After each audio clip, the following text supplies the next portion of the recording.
Eu sou o Pedro Rangel e eu vou tratar aqui o meu trabalho de Machine Learning, regressão linear, com gradiente descendente. Então, o objetivo central do meu trabalho foi construir do zero um modelo preditivo para as variáveis contínuas, focando na compreensão fundamental do algoritmo. Então, a base de tudo é a regressão linear, que tem uma ideia simples, que é encontrar uma relação linear entre os atributos de entrada x e a saída y. Então, matematicamente, representa pela equação da hipótese de h θ de x. O desafio aqui não é encontrar a equação em si, mas encontrar o conjunto ideal de parâmetros, que são os θs, que melhor mapeiam x para y. Para encontrar esses melhores parâmetros, a gente precisa primeiro uma forma de medir o erro. É aqui que entra a função de custo, jθ. Então eu implementei o erro quadrático médio. Essa função eleva os erros ao quadrado, que penaliza mais os erros grandes. Depois tira a média. Então nosso objetivo é minimizar esse valor. E o mecanismo para minimizar esse valor, a gente utiliza o gradiente descendente. Então a intuição é imaginar a função de custo como um vale. Então a gente começa num ponto aleatório e a cada passo a gente olha para a inclinação. E damos um passo na direção da descida mais íngreme. Então a atualização disso formaliza. Então a gente subtrai dos parâmetros atuais do gradiente, multiplicando pela taxa de aprendizado alfa, e controla o tamanho do nosso passo. Então o cálculo do gradiente em si é a derivada parcial da função de custo que nos dá a direção de maior inclinação. Para a parte aqui do,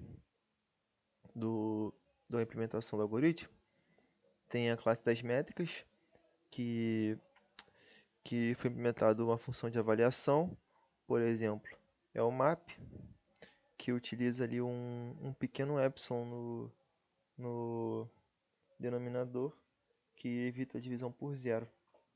E é muito bom porque pode ser que se tivesse divisão por zero, quebraria nosso cálculo e daria errado no código todo. Então esse epsilon aqui foi uma boa, bem importante. Agora para a parte aqui do RTrainer, onde é o coração do nosso algoritmo. Então a classe RTrainer encapsula todo o lógico de treinamento do método FIT, que é onde a mágica acontece. E um detalhe assim do passo a passo é a adição ali do bias, a adição do bias, que adiciona uma coluna de uns a matriz X, e é uma técnica crucial que permite tratar o coeficiente de intercepto θ0 como qualquer outro parâmetro. E sem isso, a gente tem que tratar o θ0 como um caso especial, que ia complicar bastante o código. Então, o passo 2, a gente tem ali o loop do treinamento. Então, o loop for é a essência do nosso processo iterativo. Dentro dele, a gente realiza 3 cálculos vetorizados, que são extremamente importantes no NumPy.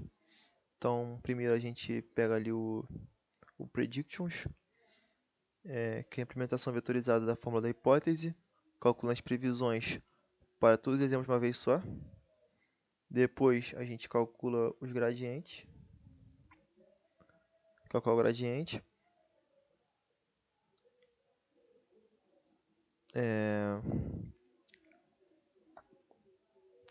que é uma parte mais engenhosa, e a forma vetorizada de calcular a derivada parcial para todos os θs. Ao transpor a matriz X e multiplicá-la pelo vetor de erros, a gente evita um segundo loop interno, o que torna o treinamento de ordem de magnitude mais rápido. Então depois a gente calcula o teto, que é uma regra de atualização em ação, onde efetivamente ajustamos os pesos para reduzir o erro da próxima iteração. E depois a gente faz o método predict, que aplica a mesma lógica de adicionar o bias e faz o produto escalar, mas usando parâmetros finais que foram aprendidos pelo fit. Então a gente usa aqui os parâmetros que foram aprendidos pelo fit dentro do predict. Agora com os experimentos, a gente, antes dos dados reais, realizou um teste de sanidade com o dataset. Então tinha um objetivo claro. Se o algoritmo não consegue aprender uma relação perfeita e sem ruído, como o y igual a 2x, então há um erro na minha lógica, como os resultados da página 4 mostram, que são essa parte aqui, ó. O modelo encontrou θ zero, próximo de zero, e θ 1 muito próximo de 2, com MSE residual de praticamente zero. Então me deu uma confiança que estava tudo certinho e podia ir para um dataset real.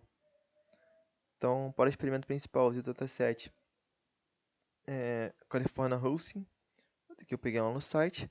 Então a preparação aqui foi fundamental. Então a divisão em treino, desenvolvimento e teste é uma base para avaliação modesta do modelo. Então quero enfatizar ali a normalização, o gradiente descendente é sensível e a escala dos produtos. Se um atributo varia de 0 a 1000, 1 milhão, e outro de 0 a 1, o primeiro vai dominar o cálculo do gradiente. Ao usar o stand scaler, a gente, para que todos os atributos tenham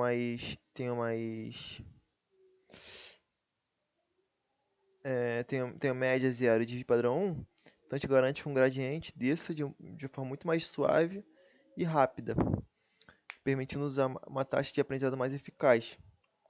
Então, olha uma calibração do aprendizado. Então, a taxa de aprendizado não foi escolhida ao acaso. Então, realizou uma busca testando diferentes ordens de magnitude, como os resultados mostram. A 0.1 foi a que minimizou o erro o erro no conjunto de desenvolvimento.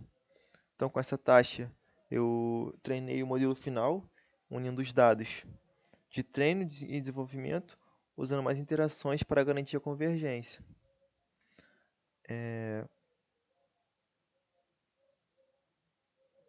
Essa parte que foi e tal. Então, uma análise aprofundada dos resultados. A curva de treinamento do modelo final é clássica, de uma queda exponencial, no início. Mostra que o modelo fazendo grandes progressos ao aprender padrões mais óbvios. Então, o platô subsequente indica que o modelo convergiu e chegou ao fundo do vale. Então, as iterações não trariam uma melhora significativa ao erro. Então, a ausência de picos ou oscilações confirma que a taxa de aprendizado de 0.1 está estável. O gráfico de barras dos coeficientes é onde interpretamos o que o modelo aprendeu. Então, como os dados foram normalizados, podemos comparar a magnitude desses pesos diretamente. O zero Medinc tem o maior peso positivo de longe, com quase 0,8, e significa que ele é um preditor mais forte de um preço de casa mais alto. Então, em contraste, latitude e longitude têm os maiores pesos negativos, indicando que a localização geográfica é um fator crucial para preços mais baixos, o que é bastante intuitivo, né? Porque dependendo da localização, tem um preço maior.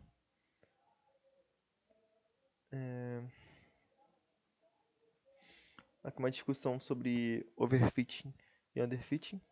Então, a análise final mais importante é quantitativa, comparando as métricas do MSE de teste foi de 0.5264.